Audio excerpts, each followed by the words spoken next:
Paul Václavic, Lo malo de lo bueno o las soluciones de Hécate. Capítulo 7. Un bonito mundo digitalizado. Imagínate, dice un antropólogo a su colega, se ha descubierto finalmente el eslabón que faltaba entre el mono y el Homo sapiens. ¡Fantástico! ¿Y qué es?, quiere saber el otro. Y el primero responde, el hombre. Querido lector, no se desanime. Es cierto lo que dice este chiste, pero ya estamos sobre la pista de hallar cómo subsanar este defecto. Nos espera un futuro magnífico, una solución clarifinante en la que nos podremos deslizar con toda seguridad, sin dolor, sin derramamiento de sangre y con toda comodidad. Aun el observador más superficial de la historia de la humanidad está capacitado para atribuir sin lugar a dudas todo el mal a la insensatez del hombre. Locura, delirio, obcecación, envidia, miedo, afán, ambición y otras pasiones de toda especie son las causas que condicionan siempre de nuevo que el mundo sea tan desagradable como es. ¿Por qué no han de ser todos tan razonables como yo? El problema, por desgracia, es que los otros, igual que yo, tienen un cerebro en el que las estructuras competentes, el córtex para la lógica, la ciencia del recto pensar, y la razón, lamentablemente, están situadas por encima del sistema llamado límbico, que procede todavía de nuestros antepasados reptílicos y en el que no domina el pensamiento, sino los crudos sentimientos e instintos. Este es el motivo que explica por qué no hemos conseguido todavía llegar del todo al nivel del Homo sapiens. Pero como ya hemos insinuado, esta anomalía se enmendará pronto. No son seres extraterrestres los que trabajan para llevar nuestro planeta a la lógica y a la razón, sino creaciones de la mano del hombre infalibles, libres de prejuicios y emociones. La utopía no es nueva. En su forma literaria ya fue postulada antes de 1950 por el escritor romano Virgil Georgiou en su novela Hora 25. Allí dice el poeta Trajano acerca de la humanidad del futuro: una sociedad compuesta de millones de esclavos mecánicos y solo 2.000 millones de hombres tendrá las propiedades de su mayoría proletaria, aun cuando esta sociedad esté dominada por hombres. Los esclavos mecánicos de nuestra civilización conservan estas propiedades y viven de acuerdo con las leyes de su naturaleza. Para poder utilizar sus esclavos mecánicos, el hombre tiene que aprender a entenderlos e imitar sus hábitos y regularidades. Los conquistadores, cuando son menos numerosos que los conquistados, adoptan la lengua y las costumbres de la nación dominada, ya sea para simplificar, ya sea por otras razones prácticas, y esto a pesar de que ellos son los señores.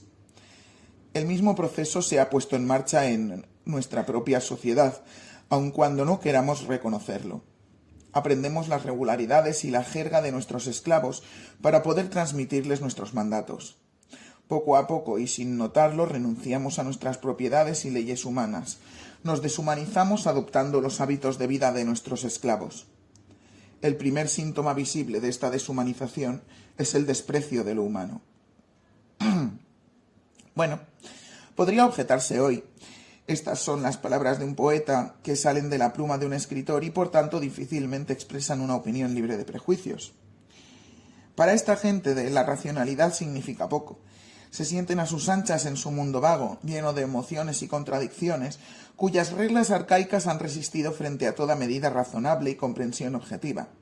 Cuando Georgiou escribió su novela, el computer, el esclavo mecánico que más parecido tiene con toda descripción, seguramente era todavía un secreto militar. Georgiou pensaba quizás más en general en términos de una influencia recíproca entre los instrumentos y los hombres que los hacen y usan. Los trabajadores del ramo de la metalurgia tenderán más bien a abordar con vigor los problemas sindicales en vez de jugar con avalorios. El número de directores de banco londinenses que dedican todavía su tiempo libre a traducir los poemas de Homero a un inglés impecable puede que prácticamente sea cero, y según tengo entendido, Dvorak fue el único aprendiz de carnicero que pasó a ser compositor de sinfonías inmortales.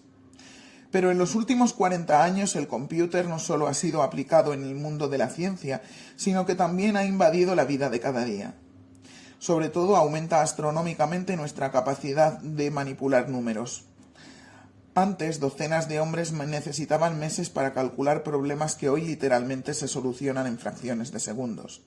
Solo un ejemplo que podría ilustrar en este salto de los cuantos. En 1946, al conectarse en la Universidad de Pensilvania el primer gran computer, con el bonito nombre de ENIAC, se duplicó la capacidad de cálculo de nuestro planeta. Y en comparación con los ordenadores que existen hoy día, ENIAC era un dinosaurio. Seguramente no digo nada nuevo, si indico que el ordenador no solo sirve para calcular. Tiene mucha importancia su virtud de poder manipular también símbolos lógicos, a saber, de sacar conclusiones lógicas con exactitud matemática. El único caso en el que fallan sus soluciones se da cuando se han almacenado falsas informaciones a causa de errores humanos. Para esta complicación se usa el acróstico inglés GIGO, que significa Garbage In, Garbage Out. Traducido literalmente, basura adentro, basura afuera. Por tanto, de una falsa información se obtienen falsos resultados. Esto salta a la vista aún de los menos entendidos en la materia.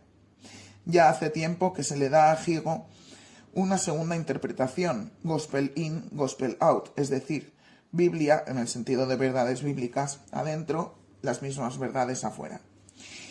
En otras palabras, lo que uno tiene por correcto a través del ordenador se convierte en verdad eterna. Todo lo demás acontece luego con fatalidad independientemente de los hombres.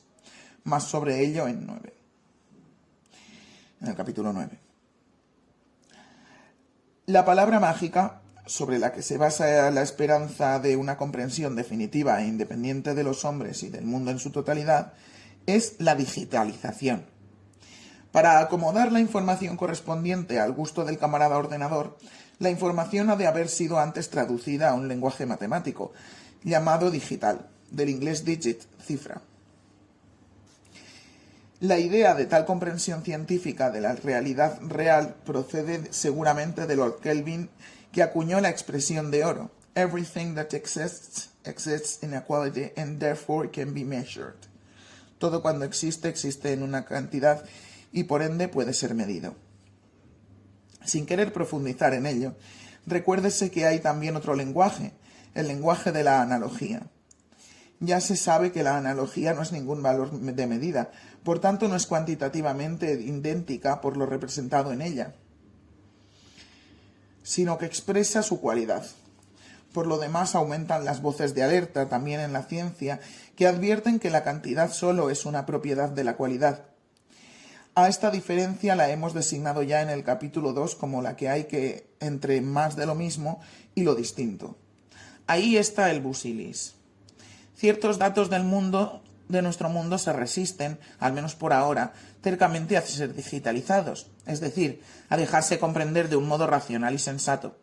Por ejemplo, las percepciones y sentimientos que ya hemos mencionado, lo simbólico y por ello mismo todo este mundo desaliñado, órfico, desvariado, oscuro, insensato, indefinible de los colores y del perfume, de lo completamente inefable o de lo que poetas y artistas parecen poder transmitir de alguna manera, o la visión de una puesta de sol, los ojos de un gato, o los sonidos de una sinfonía.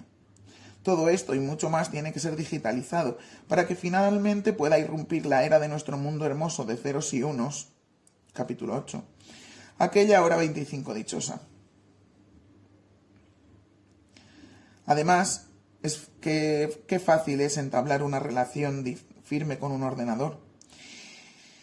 Conseguir una relación semejante con otro hombre es mucho más difícil. El ordenador no es lunático, es absolutamente honrado, no se equivoca nunca, uno no necesita discutir con él.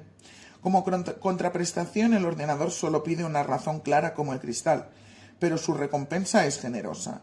Basta haber experimentado la situación kafkiana de los aprendices de programación de datos que sentados en largas hileras ante sus pantallas maldicen desesperados cuando la respuesta no sale y se regocijan cuando la esfinge que todo lo sabe les imparte la absolución porque han apretado el botón correcto. ¿Quién va a tomarles a mal si suspiran hasta que llegue el tiempo en el que se eliminará definitivamente lo análogo y todo lo humano obedecerá finalmente a unas leyes digitales? Mientras esperamos que suene la hora 25 de Georgiou, Nos queda el consuelo y la ayuda de transición del primo hermano del ordenador, la otra maravilla de la digitalización, a saber, la televisión. Sorprendentemente, Cicerón ya barruntó acerca de ella y de sus efectos. En el año 80 a.C. escribe: si en todo momento tenemos que ver y oír sucesos crueles, a la larga perderemos, incluso los más sensibles por naturaleza, todo sentido de humanidad por la serie ininterrumpida de impresiones de atrocidades. Naturalmente, este efecto se oculta tras una máscara de sonriente estupidez. Sobre la posibilidad de divertirnos hasta reventar, Neil Postman ya ha dicho lo más importante. Así pues, léase, por favor. Como suplemento a las explicaciones de Postman, habría que mencionar al sociólogo francés Jean Baudrillard, que menos brioso y, sin duda, mucho menos divertido, investiga en sus conferencias la obscenidad de la televisión y de esa manera se acerca esencialmente más a la preocupación de Cicerón. No se quiere decir lo que corrientemente se entiende con la palabra obsceno, sino más bien el efecto embrutecedor de las carnicerías, víctimas de accidentes de circulación y actos de violencia que se enseña cada noche en las noticias, y sobre todo las tomas de gran tamaño que sin el más mínimo respeto y vergüenza muestran a los hombres en situaciones desesperadas y trágicas. La madre ante el cadáver de su hijo, la cara de un moribundo, las preguntas imbéciles dirigidas a alguien que ha salvado su vida por un pelo, y que lo que más necesita es poder estar solo y pensar. Esta denigración voyeurística, la falta del menor destello de respeto por el sufrimiento humano, bien merece el calificativo de obsceno, sobre todo si en el segundo siguiente es reemplazada por la musiquilla alegre de una propaganda de cigarrillos. Naturalmente sabemos y respetamos que los medios de comunicación social de un modo altruista intenten así cumplir con su obligación honorable, social y sobre todo democrática de ilustrar a los ciudadanos. Y por esto toda la escena, como se dice de un modo tan conspicuo, sirve a las mil maravillas para sugerir soluciones clarifinantes a millones de hombres.